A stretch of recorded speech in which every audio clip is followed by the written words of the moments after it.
दो बच्चों की हत्या करने वाला आरोपी ढेर साजिद नाम के शख्स ने पड़ोसी के घर में घुसकर 12 साल की आयुष और 8 साल के अहान की हत्या की। दो बच्चों की हत्या और आरोपी के एनकाउंटर की घटना के बाद इलाके में तनाव। बदायूं पुलिस ने इलाके में फ्लैग मार्च किया। पोस्टमार्टम के बाद बच्चों का शव घर लाया गया। इलाके के लोग परिवार को सांत्वना देने पहुंचे। परिवार का रो रो कर बुरा हाल। चश्मदीदों के मुताबिक बाबा कॉलोनी में नाई की दुकान चलाने वाला साजिद पड़ोस के विनोद कुमार के घर गया। छत पर बच्चे खेल रहे थे। इस दौरान उस तरह से बच्चों का गला रेत दिया। दो बच्चों ने मौके पर ही दम तोड़ दिया, जबकि तीसरे बच्चे ने भागकर अपनी जान बचाई। तीसरे बच्चे का अस्पताल में इलाज चल रहा। मौके से फरार हुए साजिद को बदायूं पुलिस ने घेरा। जवाबी एक्शन लेते हुए एनकाउंटर में मारा गया साजिद। उम्र 25 से 30 साल। पीड़ित परिवार के मुताबिक साजिद उनके घर के अंदर 5,000 रुपए लेने आया था। साजिद ने बताया था कि पत्नी प्रेग्नेंट है और पैसों की जरूरत है। पैसे लेने के बहाने घर में घुसा। पीड़ित परिवार ने कहा साजिद को पैसे दे दिए। साजिद के लिए चाय बनाई जा रही थी। इसी दौरान वो छत पर जाकर साजिद ने उस तरह से बच्चों की हत्या कर दी।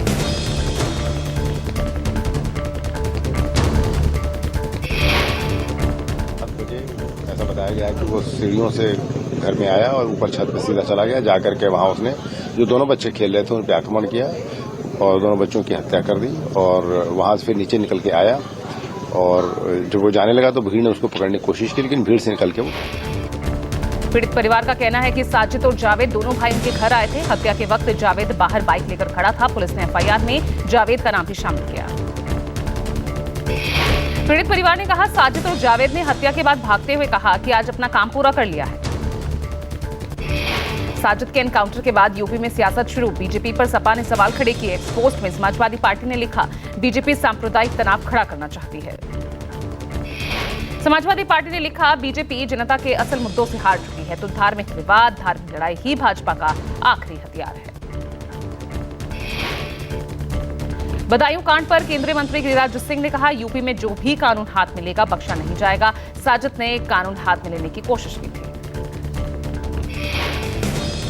हिंदू हो या मुसलमान, जिसने भी कानून को अपने हाथ में उत्तर प्रदेश में लेने की कोशिश की है उसको बख्शा नहीं गया है।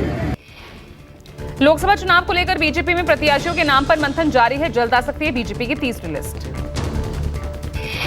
कल पीएम आवास पर पीएम मोदी, अमित शाह, जेपी नड्डा, राष्ट्रीय संगठन महामंत्री बीएल संतोष के बीच बैठक हुई। 22 मार्च की सीईसी की बैठक के बाद नामों का होगा ऐलान। नुपुर शर्मा की तीसरी लिस्ट में नाम आने की सुखबुगाहट तेज। सूत्रों के मुताबिक मेरठ से अरुण गोविल, पीलीभीत से जितिन प्रसाद को बीजेपी बना सकती है उम्मीदवार। दिल्ली में कांग्रेस की केंद्रीय चुनाव समिति की आज शाम 4 बजे फिर होगी बैठक। मंगलवार को भी चुनाव समिति की मीटिंग हुई। सूत्रों के मुताबिक मंगलवार को 12 राज्यों की 90 सीटों के प्रत्याशियों के नामों पर मंथन हुआ। 50 सीटों पर उम्मीदवारों को लेकर सहमति बनी।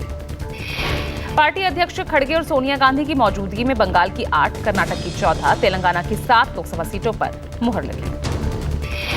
पश्चिम बंगाल की बहरामपुर सीट से अधीर रंजन चौधरी और कर्नाटक के कुलबुर्गी सीट से पार्टी अध्यक्ष खड़गे के दामाद राधाकृष्णन का उतरना तय। कांग्रेस चुनाव समिति की बैठक में चंडीगढ़ सीट को लेकर फिर नहीं हो सका फैसला। इस सीट से पार्टी के 2 कद्दावर मनीष तिवारी और पवन बंसल में होड़ मची। गुजरात की नवसारी सीट से उतर सकती है अहमद पटेल की बेटी मुमताज पटेल। कांग्रेस ने अहमद पटेल की पारंपरिक सीट भरूच समझौते के तहत आप को दी है। कांग्रेस की सीईसी मीटिंग में गुजरात, मध्य प्रदेश और राजस्थान को लेकर चर्चा नहीं हुई। पार्टी ने फिलहाल इन राज्यों पर बातचीत को टाला है। कांग्रेस के घोषणा पत्र को लेकर मंगलवार को पार्टी वर्किंग कमेटी की बैठक हुई। 25 गारंटी वाली मैनिफेस्टो कांग्रेस 21 मार्च को जारी करेगी। जयराम रमेश ने कहा हिस्सेदारी न्याय, युवा न्याय, नारी न्याय और जातीय जनगणना कांग्रेस के घोषणा पत्र में शामिल होगा। दिल्ली में पार्टी अध्यक्ष खड़गे की अध्यक्षता में हुई पार्टी वर्किंग कमेटी की बैठक। सोनिया, राहुल सहित कई कद्दावर पार्टी नेताओं ने शिरकत की। पशुपति पारस का इस्तीफा मंजूर किया गया। पशुपति पारस ने एनडीए में सीट न मिलने से नाराज होकर कल ही इस्तीफा दिया। पशुपति पारस के मंत्रालय का कार्यभार किरेन रिजिजू को सौंपा गया है। पशुपति पारस ने कल प्रेस कॉन्फ्रेंस कर कहा कि इनके साथ इंसाफी नहीं की गई। चुनाव आते ही बंगाल में फिर हिंसा शुरू। रणक्षेत्र बना पश्चिम बंगाल के दिनहटा। भारत मंडपम में स्टार्टअप महाकुंभ में शामिल हुए पीएम मोदी। उन्होंने कहा, बीते दशकों में भारत ने आईटी और सॉफ्टवेयर सेक्टर में अपनी छाप छोड़ी। 2047 के विकसित भारत के रोडमैप पर काम कर रहा स्टार्टअप। बीते दशकों में हमने देखा है कि भारत ने कैसे आईटी और सॉफ्टवेयर सेक्टर में अपनी छाप छोड़ी है। पीएम ने कहा, देश में आज तेजी से भारत में इनोवेशन और स्टार्टअप कल्चर का ट्रेंड बन रहा है और ऐसे में स्टार्टअप महाकुंभ का बेहद महत्व है। इस दौरान स्टार्टअप महाकुंभ में पीएम मोदी ने स्टार्टअप का जायजा लिया, स्टार्टअप की शुरुआत करने वाले लोगों से बातचीत की। स्टार्टअप महाकुंभ में केंद्रीय वाणिज्य उद्योग मंत्री पीयूष गोयल ने कहा, 21वीं सदी स्टार्टअप की सदी है। मेरा पक्का विश्वास है स्टार्टअप इसे भारत की सदी बनाएगा। महाराष्ट्र के मुख्यमंत्री शिंदे ने शिवसेना के 21 मार्च को एक अहम बैठक बुलाई। इस बैठक में शिवसेना के सभी नेता और सांसद शामिल होंगे। महाराष्ट्र में महाविकास अघाड़ी के बीच सीट शेयरिंग फॉर्मूला तय। 21 मार्च को गठबंधन के नेता करेंगे आधिकारिक ऐलान। प्रत्यय और अमृत होंगे बिहार के नए गृह सचिव। काबिल नौकरशाहों में गिने जाते हैं प्रत्यय अमृत। बिहार के ईमानदार, वफादार, होनहार अफसरों में प्रत्यय अमृत हैं। अपनी कड़ी मेहनत, काबिलियत की बदौलत बिहार में विकास कार्य को संभव बनाया। निर्वाचन आयोग की हरी झंडी मिलने के बाद बिहार समेत 6 राज्यों में नए गृह सचिव तैनात किए गए हैं। ईसी ने बिहार, झारखंड, गुजरात, उत्तर प्रदेश, हिमाचल प्रदेश, उत्तराखंड के गृह सचिवों को बदलने का आदेश दिया था। आज से देश का महापर्व शुरू। पहले चरण की अधिसूचना जारी। लोकसभा चुनाव के लिए नामांकन प्रक्रिया आज से शुरू। 21 राज्यों और केंद्र शासित प्रदेशों के 102 संसदीय निर्वाचन क्षेत्रों के लिए नामांकन की प्रक्रिया की अधिसूचना जारी की गई है। 19 अप्रैल को प्रथम चरण के मतदान के लिए यूपी, असम, बिहार, छत्तीसगढ़, मध्य प्रदेश, महाराष्ट्र समेत कुल 102 सीटों पर वोट डाले जाएंगे। कैशपुर क्वारी केस में टीएमसी के निष्कासित सांसद महुआ मोइत्रा की बड़ी मुश्किलें। लोकपाल ने सीबीआई केस दर्ज करने का आदेश दिया। टीएमसी के निष्कासित सांसद महुआ मोइत्रा के खिलाफ केस दर्ज करने संबंधी लोकपाल के आदेश पर बीजेपी सांसद ने जताई खुशी। सुप्रीम कोर्ट ने शरद पवार को बड़ा झटका दिया है। एनसीपी की इलेक्शन सिंबल घड़ी के इस्तेमाल को लेकर पवार की याचिका खारिज। पंजाब में एसकेएम नेताओं की बैठक में बड़ा ऐलान। आगामी लोकसभा चुनाव में बीजेपी के विरोध का आह्वान। कहा, वोट मांगने बीजेपी प्रत्याशी के आने पर कृषि और किसानों से जुड़ा सवाल पूछे। बिहार के बक्सर के ब्रह्मपुर विधायक के घर ईडी की रेड। आरजेडी विधायक शंभुनाथ यादव के कई ठिकानों पर एक साथ छापेमारी। आय से ज्यादा संपत्ति मामले में आरजेडी विधायक शंभुनाथ यादव के घर रेड। अधिकारियों की टीम अलग अलग ठिकानों पर सुबह से कर रही छापेमारी। सेंट्रल फोर्स के जवानों ने विधायक आवास के चारों तरफ से सुरक्षा घेरे में लिया। ब्रह्मपुर के चक्की आवास समेत विधायक के तकरीबन 7 ठिकानों पर ईडी की रेड। चुनाव आयोग और पश्चिम बंगाल सरकार के बीच टकराव की संभावना। राज्य में डीजीपी पद पर ईसी के नियुक्त किए गए विवेक सहाय को ममता सरकार ने हटाया। टीएमसी सांसद डेरेक ओब्रायन ने सुप्रीम कोर्ट की निगरानी में लोकसभा चुनाव कराने की मांग उठाई। कांग्रेस सांसद अधीर रंजन चौधरी का पलटवार। कहा, चुनाव की बजाय सुप्रीम कोर्ट संदेशखाली जांच की करे निगरानी। आगामी लोकसभा चुनाव में प्रत्याशियों के चुनावी खर्च पर आयोग रखेगा कड़ी नजर। हर जिले में तैनात रहेगी 9 टीमें।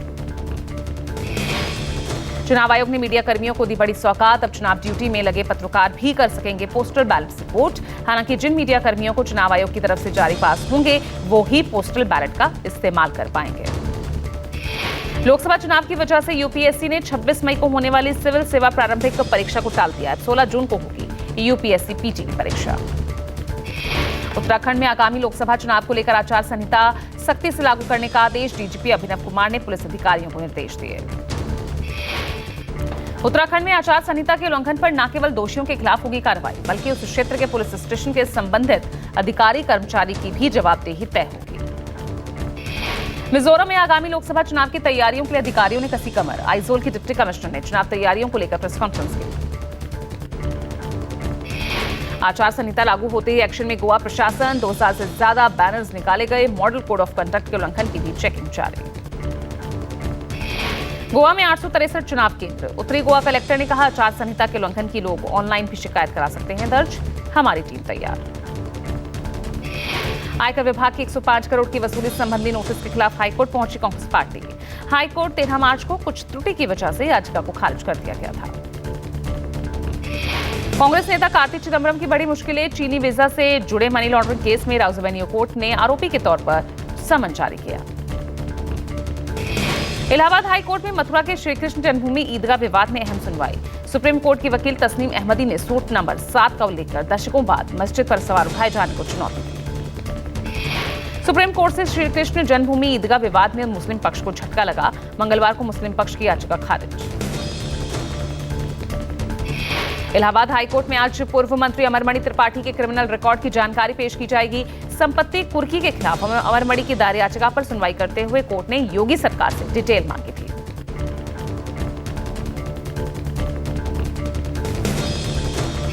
ग्रीन कॉरिडोर से 18 मिनट में अस्पताल पहुंचा लीवर। दिल्ली के आईजी एयरपोर्ट से नई दिल्ली के आकाश हॉस्पिटल तक पहुंचाया गया लीवर को सुरक्षित। दिल्ली में बनाया गया 16 किलोमीटर का लंबा ग्रीन कॉरिडोर। 18 मिनट में दिल्ली ट्रैफिक पुलिस के ग्रीन कॉरिडोर की मदद से सफल तरीके से अस्पताल पहुंचाया गया लीवर। पंजाब के संगरूर में जहरीली शराब पीने से 4 की मौत। जहरीली शराब से मौत से प्रशासन में हड़कंप मचा। हाल ही में हरियाणा में यमुनानगर में जहरीली शराब पीने से 10 लोगों की मौत हुई थी। अंबाला में 2 की जान चली गई थी। केरल के इडुक्की में हादसे का शिकार हुआ टूरिस्ट वाहन। मौके पर 4 की मौत, 13 घायल। पर्यटकों से भरा हुआ था टूरिस्ट वाहन। संतुलन बिगड़ने से घाटी में जा गिरा वाहन। भारतीय क्रिकेट टीम के विकेटकीपर और बल्लेबाज केएल राहुल माता पिता के साथ पहुंचे महाकाल के दरबार। बाबा महाकाल की भस्मारती के बाद गर्भगृह की चौखट पर केएल राहुल ने मत्था टेका। भगवान शिव की भक्ति में लीन दिखाई दिए केएल राहुल। मंदिर के आशीष पुजारी ने केएल राहुल को विधिवत तरीके से पूजा अर्चना करवाई। यूपी की राजधानी लखनऊ में 17 मई तक धारा 144 लागू। होली, रमजान, ईद सहित कई अहम पर्व त्योहार के मद्देनजर जारी हुआ आदेश। दिल्ली के गाजीपुर बॉर्डर पर किसानों को रोकने के लिए बनी सीमेंटेड दीवारों को हटाने का काम शुरू। 8 से आने जाने वाले लोगों को मिलेगी राहत। ड्रग्स और सांप के जहर मामले में गिरफ्तार एल्विश यादव को हाई सिक्योरिटी सेल में शिफ्ट किया गया। यूट्यूबर एल्विश लुक्सर जेल में बंद है। मुगल रोड से 38 किलोमीटर तक सड़क से बर्फ हटाई गई। 8 किलोमीटर तक सड़क पर बिछी बर्फ को हटाने के साथ ही वाहनों की आवाजाही सुगम।